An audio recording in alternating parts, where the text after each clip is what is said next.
I think that would be the strongest point. So looking at your interest in politics, Yes. just I wanted to ask a question.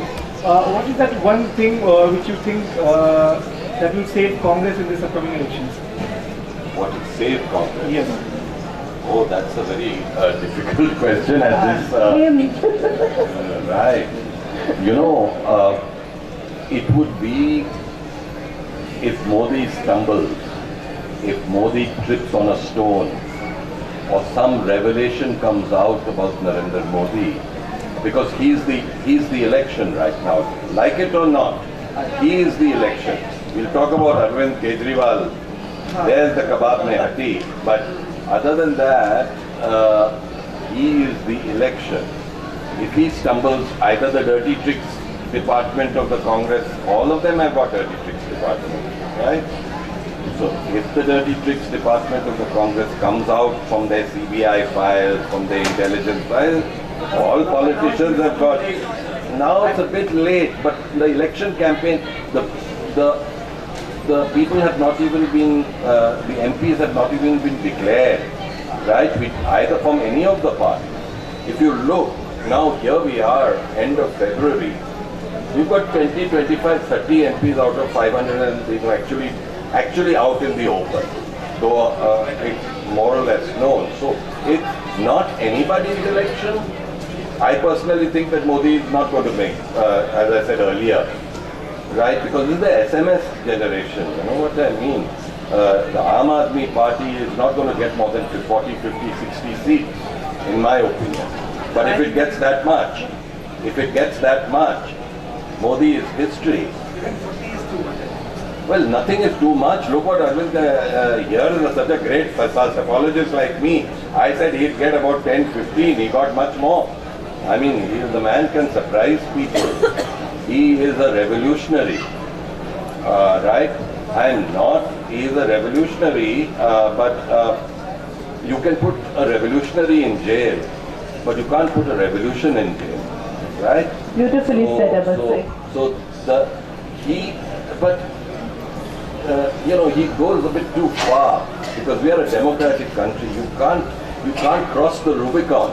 Arvind Kejriwal is crossing the Rubicon because I truly believe he does not want to become Prime Minister.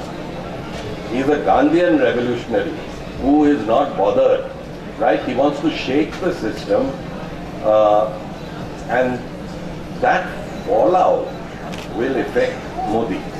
That fallout, like it affected Modi came and campaigned, had 15 campaign meetings in Delhi, right? What good did it do? I mean, where the BJP was supposed to win 90% of the seats, it didn't, right? And who was their chief campaigner in Delhi? Narendra Modi was the chief BJP campaigner in Delhi. He came and he campaigned, but he lost. So don't expect India, in effect, BJP is actually got a chance in 200 seats in the country. If you look at the thing, you look at out of the 530 seats, they have got a very good chance in 200 seats. Now, 200 seats is not that much. I mean, if you have a chance in 400 seats, yes. But the reality of the situation is if you take all the state parties away, 200 seats you're on a very thin ground, so anything can trip you. So there's my answer.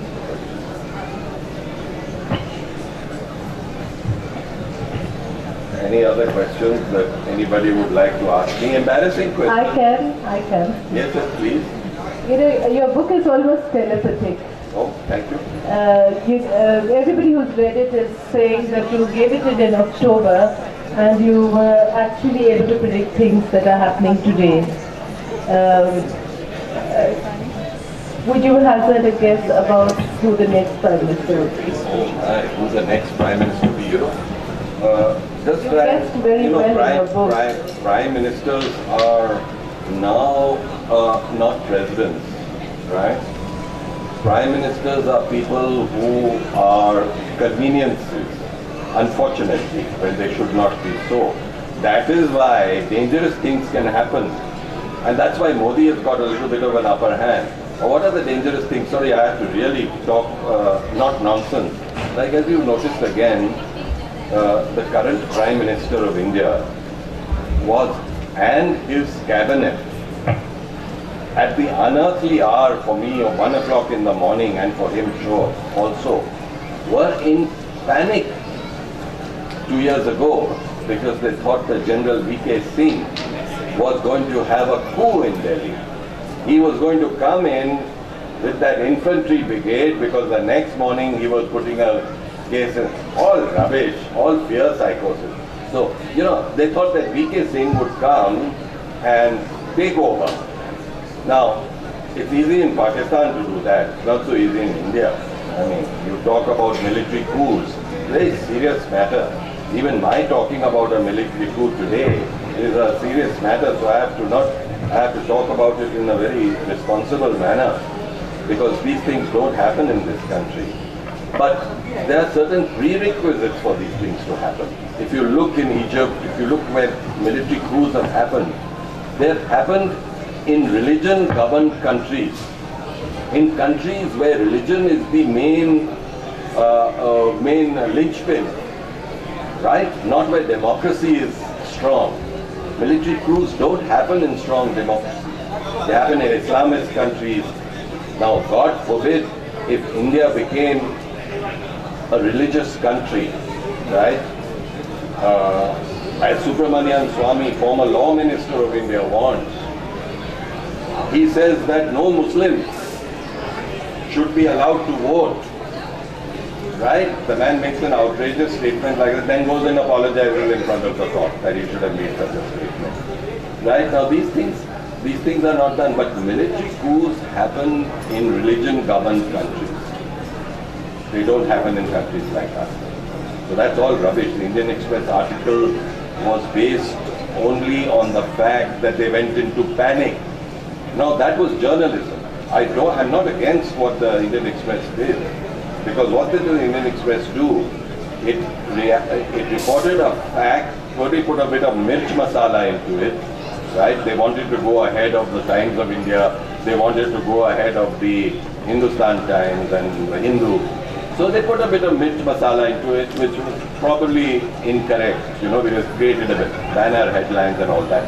But factually, it was that the government of India did go into a panic. And they did think that the big C word, which they were not even telling on TV, the word coup wasn't even, this is what they were afraid of. So this is what, sorry, I keep diverting into all these things. Right? Your book has a very nice debate on the, your book really raises a debate between the presidential and the present system. Do you feel the present system has served the nation well, or do we need a change to the presidential system? No. I am a great believer in the parliamentary system, because it provides the checks and balances that prevents, you know, a single person other than the time of Indira Gandhi, of course. I mean, she went completely bonkers and imposed emergency and all that type of thing. Now that those days are over. Those things don't happen nowadays, right? Because the Constitution has now certain provisions that such things can't happen. A presidential type debate is taking now where leaders are dominating, but that's normal. I mean, any parliamentary democracy does have a candidate for its prime minister. I mean, here Rahul Gandhi is the prime minister, better or for worse. I think he is ineffective. I mean, tomorrow, what would be interesting if his sister was, you know, stood not from Raebareli in place of her mother, stood from New Delhi against Arvind Kejriwal. Now, can you imagine the excitement that would generate, right? So, we are talking about a road show. We are talking about excitement. Priyanka Gandhi versus Arvind Kejriwal. Last minute, you know, just everything is all ready. Arvind Kejriwal from New Delhi, right? He's bound to win. 101%. He's going to. And suddenly some young girl comes in, right? Not young, she's 42. Same age as her father. I'm not saying that she should be Prime Minister.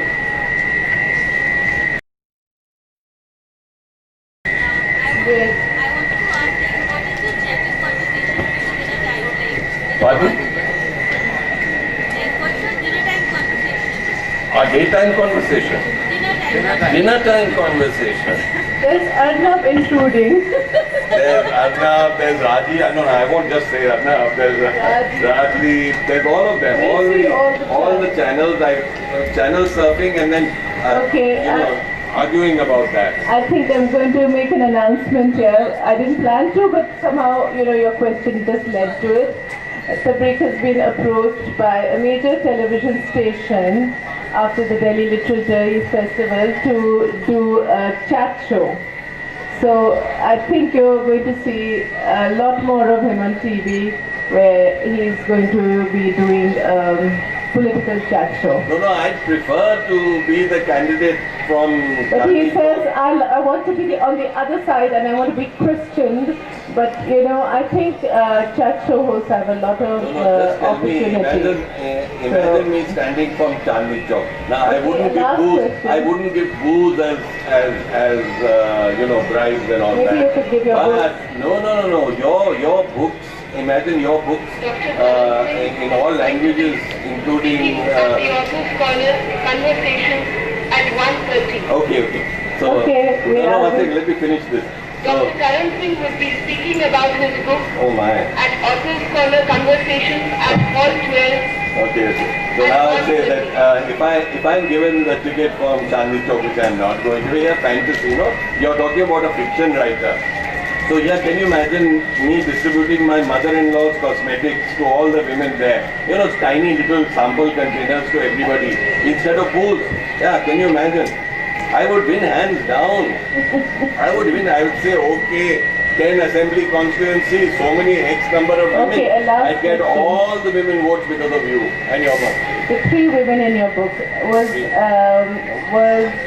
any one of them inspired by me? A very quick answer because we have the next guest. You are a combination of all 3, but much more beautiful than any of them. That's very sexier than any of them. Thank you so much. On that light note, thank you very much, everybody.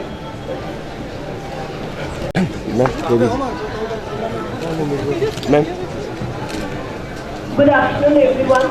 Dr. Karan Singh will be speaking shortly at hall number 12, Author's Corner Conversation. He's shy. He's not That's coming in the front. other half. Hello, how do you do? We have 2 authors. She's written on her mother. I've written on... in conversation with each other. Yes, that's my mother. You must have... Yes, and this is a book that Tabrik has written from a family of writers. This is a sexy political thriller. Present it to you. Please, I think you'll enjoy it. It's a serious book. Sit down.